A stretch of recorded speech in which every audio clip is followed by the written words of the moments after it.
반갑습니다. 파크 시스템스 3분기 실적이 나왔는데요. 촬영한 지 제법 지난 것 같습니다. 이번 3분기 실적 시즌을 맞아서 또 찾아왔는데요. 실적 리뷰를 해드릴 텐데 우선 파크 시스템스를 잘 모르시는 분들을 위해서 기업 개요 설명 간단하게 설명드리면서 실적을 한번 보도록 하겠습니다. 일단 파크 시스템스를 투자하시는 분들은 대부분 아실 겁니다. 이 원자 현미경 때문에 투자하신다라고 저는 생각을 하고 있습니다. 원자 현미경, 원자라고 하면은 이 물질의 가장 작은 단위죠. 그 가장 작은 단위를 볼 수 있는 현미경이다라고 좀 직관적으로 생각이 드실 것 같은데요. 여하튼 반도체의 이 나노 단위의 미세한 결함, 흠집 이런 것들을 잡아내기 위해서 원자 현미경을 사용을 하고 있죠. 그래서 이제 HBM이 새롭게 대두되면서 HBM이 수율이 굉장히 낮아졌죠. 왜냐하면 이 D램이 12개씩 들어가다 보니까 8개, 12개, 16개 막 이렇게 들어가다 보니까 하나만 분량이 나도 안 되는 거죠. 이렇다 보니까 수율이 굉장히 낮아지는 것인데 이런 결함을 전공정에서 사전에 차단하기 위해서 전공정에 원자 현미경을 도입해가지고 이 웨이퍼 단계에서 이 반도체 칩을 생산할 때부터 결함을 잡아내려고 원자 현미경을 사용한다라고 보시면 될 것 같고,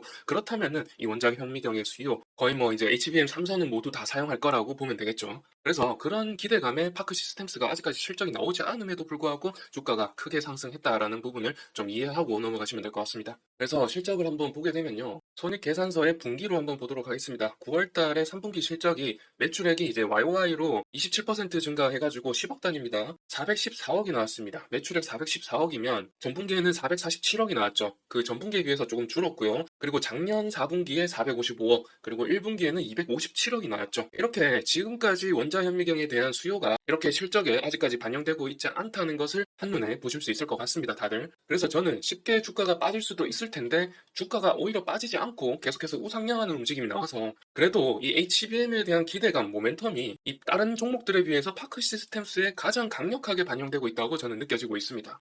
파크 시스템스 말고 HBM 관련주들 중에서 끼 있던 종목들 한번 생각을 해본다면 PSK 홀딩스, YC, 테크인 이런 종목들이 있을 텐데 그런 종목들 대부분 고가에서 40% 이상이 빠졌는 상황입니다, 지금.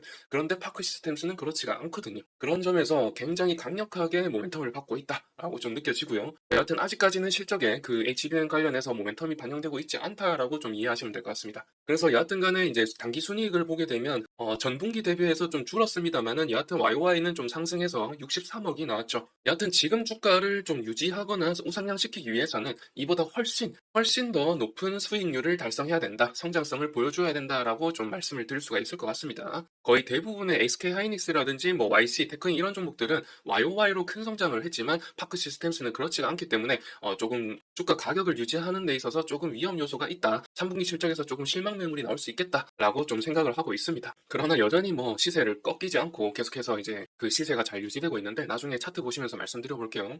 여하튼 뭐 25년부터는 퀀텀 점프가 나오지 않을까 예측은 하고 있습니다. 왜냐하면 SK 하이닉스라든지 마이크론 같은 경우는 내년에 25년에 본격적으로 HBM3E 5세대 제품에 대해서 D램 생산을 위해서 캐파 증설을 내년에 본격적으로 하기 때문에 내년도에 소부장들에게 신규 발주 주문을 한다고 알려져 있죠. 그에 따라서 내년부터 어느 정도 이제 캐파 증설에 따른 수혜를 입지 않을까 생각을 하고 있습니다. 그런 기대감이 아직까지 여전히 좀 남아있는 상황이다라고 이해하시면 될 것 같습니다. 그러면 이제 성장성은 넘어가도록 하고요. 재무 상태를 보게 되면 분기로 봤을 때 자본 총계 계속 늘어나겠죠. 당기순이익이 흑자니까요.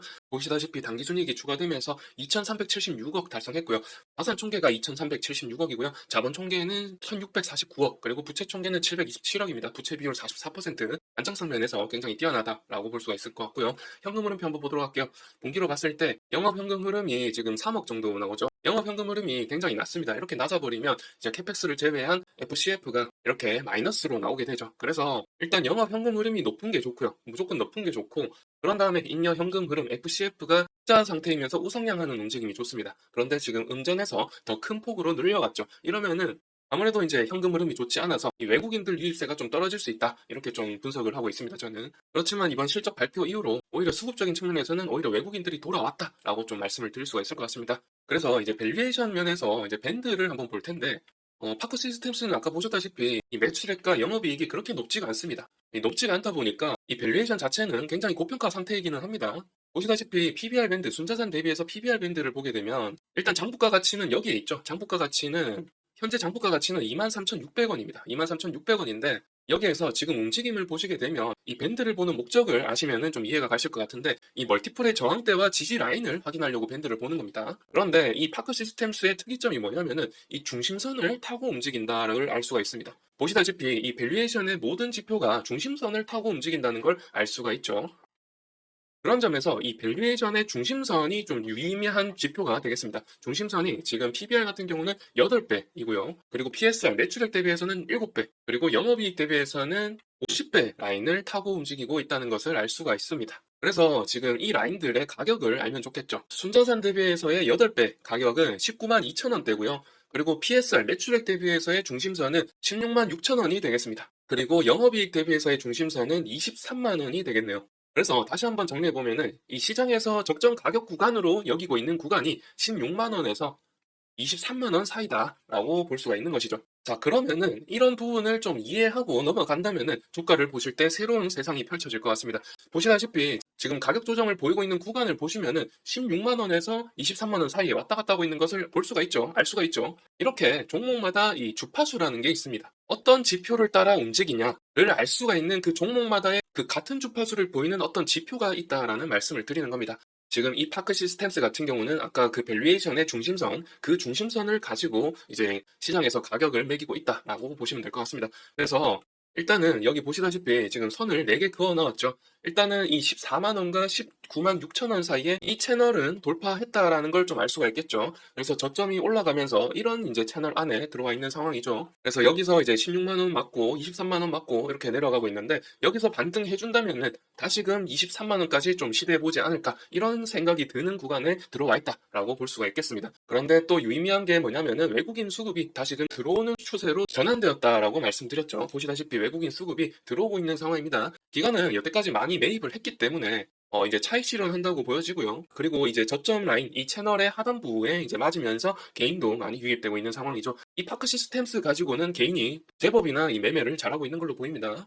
여하튼 유의미하려면은 여기서 반등이 이루어져야 될 텐데 반등하지 못하고 여기를 돌파 하향한다. 이 채널을 돌파 하향한다라면은 굉장히 위험하다라고 아시면 될 것 같습니다. 그런데 제가 봤을 때는 사실 이 라인보다는 이 라인이 좀 더 유의미하다고 보여지고 여기서 개미 털기가 나왔다라고 저는 생각하고 있습니다. 그런 점에서 충분히 여기서 반등하지 않을까 생각을 하고 있는데요. 아무튼 간에 이제 이 채널을 돌파 하향한다면은 여타의 HBN 관련주들과 같이 이제 가격 하락이 계속해서 이어질 수 있습니다. 그런 부분을 좀 조심하시면서 투자 계획 세우셔야 된다라는 말씀 드리면서 이번 영상을 마쳐보도록 하겠습니다. 그럼 시청해주셔서 감사드리고요. 다음 영상에서도 유익한 영상으로 찾아뵙도록 할 거고요.